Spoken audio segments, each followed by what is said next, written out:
Good morning, everyone. I just got finished with a removal in Mesa with a really special rattlesnake that I'm always excited to see. So I am going to hike up the mountain here a little bit and find a place to release it, and I'll show it to you.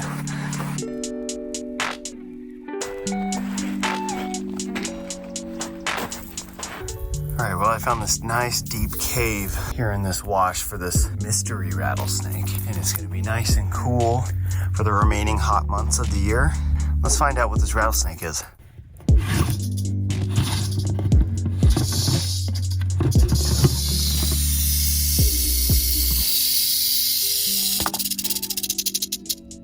Now I want you to pause the video real quick and drop in the comments what species of rattlesnake you think this is. So this is a tiger rattlesnake. Now, tiger rattlesnakes are often confused with speckled rattlesnakes. Now, if you watch this channel, you've probably seen a lot of speckled rattlesnakes. Marissa loves speckled rattlesnakes. Now, a couple characteristics that distinguish the two species is one, the tail is very different. In tiger rattlesnakes, the grayish bands go all the way down into the rattle, whereas speckled rattlesnakes kind of have a black and white tail right before the rattle, kind of like diamondbacks or Mojave rattlesnakes. Another thing that distinguishes these guys is the tiny little head. Now, that is pretty normal for a tiger rattlesnake. You see how disproportionately small the head is, even in comparison to the big rattle? That is a characteristic of the tiger rattlesnake. Now, tiger rattlesnakes are a really cool example of the biodiversity that we have here in Arizona. We have over a dozen species of rattlesnake, and that's because Arizona is kind of a melting pot, so to speak, for the southwestern deserts of the United States. Now, we have the Sonoran Desert that comes down from Mexico up into Arizona. We have the Chihuahuan Desert coming from the east. We have the Mojave Desert coming from the west, and then the Great Basin Desert coming from the north. And what that does is it makes a whole bunch of different species of not just rattlesnakes, but animals in general overlap with one another and create some really cool biodiversity. Now, tiger rattlesnakes are one of those Sonoran animals that actually don't just occupy deserts in their habitat down in Mexico. They can live in that tropical deciduous forest and mountain areas. And even in southern Arizona, they can be up in the mountains and the oaks, which is pretty cool. Now, this thing has been pretty chill, pretty cooperative for us, but I think it's time to take it to its new home.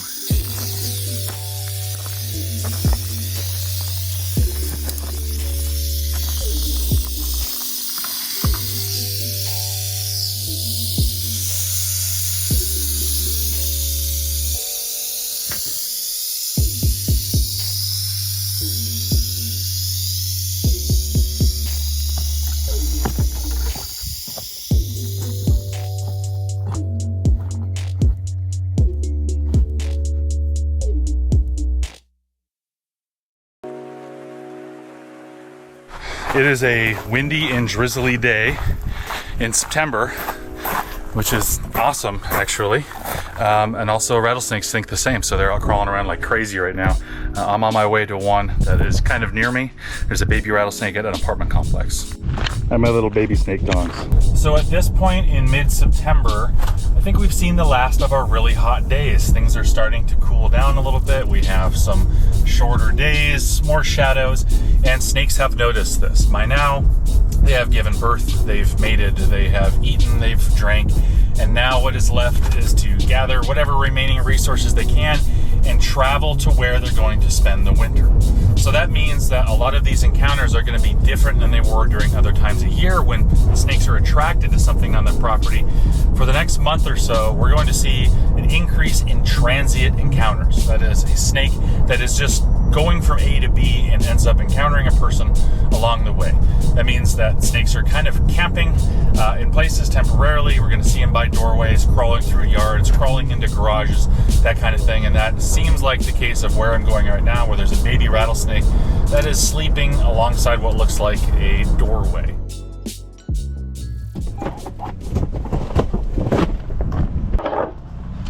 Yeah, he's sleeping away. Here, little guy. What's that thing that you said while you do it? Oh, it's a camera. What's this stuff?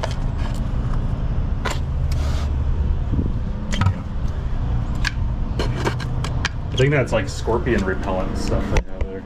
That's it for those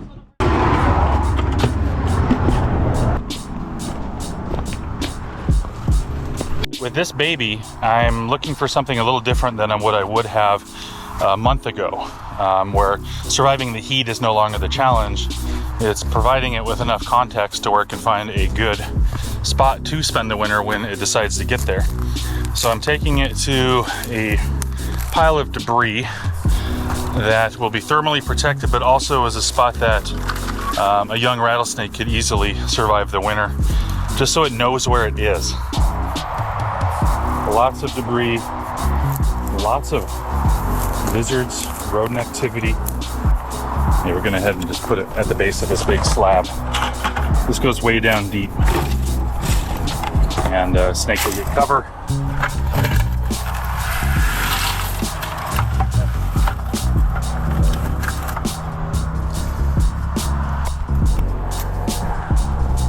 Nice little baby, looks like a female Western Diamondback rattlesnake. Go ahead and get defensive and let her go.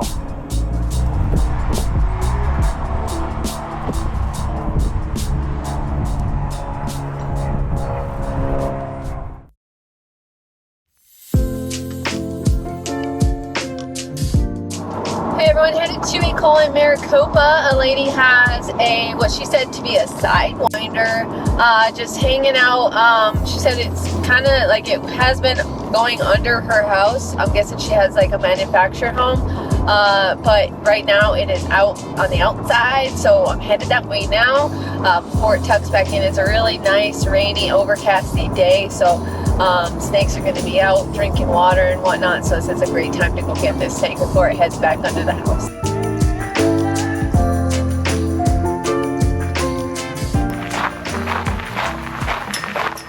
Have you been seeing the snake, or you just... Yeah, he's been there for about a week or two. Just kind of going back and forth? He was one, it was a ground squirrel. Oh, yeah.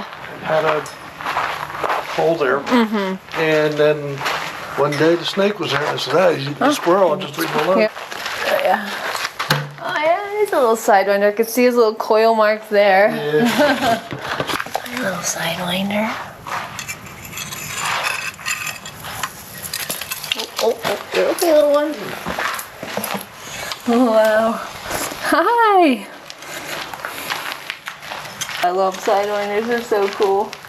You do? Yeah. But they are deadly, aren't they? No, I mean, they're venomous. I wouldn't say deadly. Oh, I thought they were deadly. Yeah, they are venomous, and you would need anti-venom. I could hear a while ago. Oh, you did? Yeah, but Nice. he came out anyway. Yeah. Nice.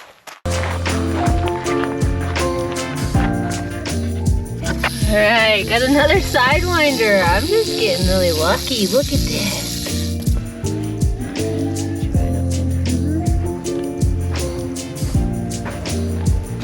Smiling to the camera.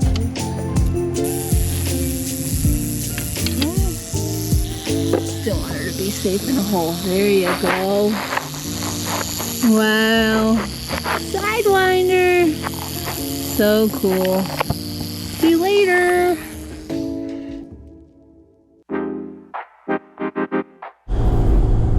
Well, I was just about home, and then a call came in at a construction company for a rattlesnake that's there.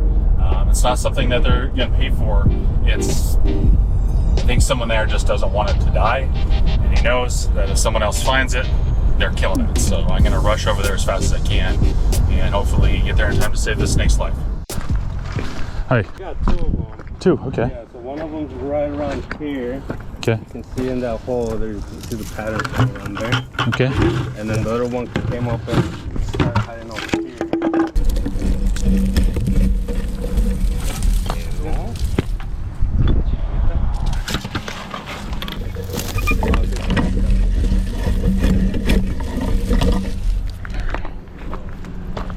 Yeah, that's a male.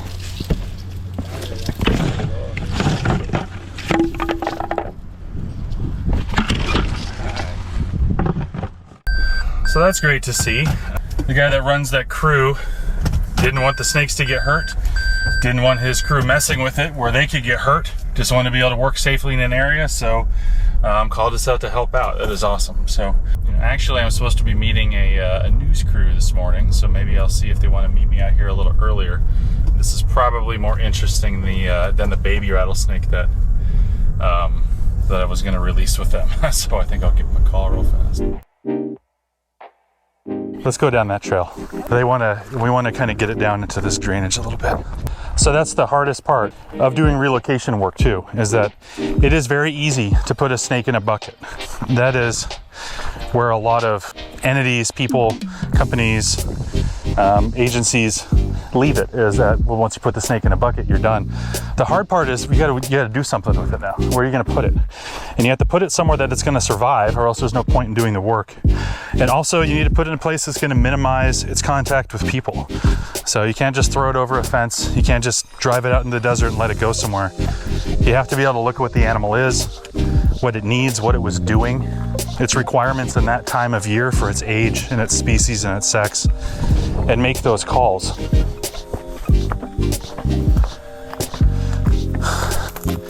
Okay, so this is a pack rat nest over here, and this is the kind of place that these animals would live normally in the wild.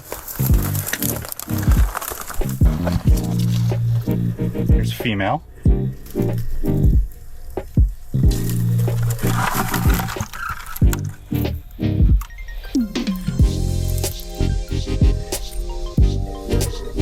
Relaxed also. It's a lot less scary when you think of it that way. They're just kind of animals that don't want to die.